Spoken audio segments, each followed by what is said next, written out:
আগের দিনে মানুষ একটা কথা কইতো, এক বউ ছাড়লাম আমি চাল চিবানের ডরে, আর এক বউ আমার ধানে চাইলে গিলে। এমন হয়েছে দশা। মানে কথা হইব দেখা, তারপরে মানুষের কাছে দোষীও দেখা। কারণ আপনা যদি কেউ থাকতো তাহলে দোষারোপ করতে পারতো না। সব তো আমার পর, কেউ আমার আপন না। আমি তাদের আপন কাতারে মনে করি না, যেটা অনেস্ট।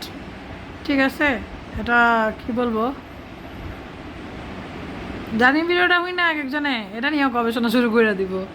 না রে, করুক, আই ডোন্ট কেয়ার ভাবে চলাটা ভালো।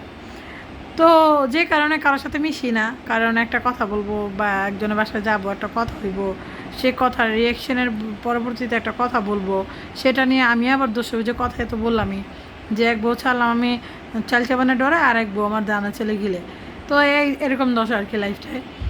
তো এগুলো সব ছেড়ে দিছি, কারো কাছে কয়েকটা বছর হয়েছে নিজের অনেক একা গুটাই নিছি।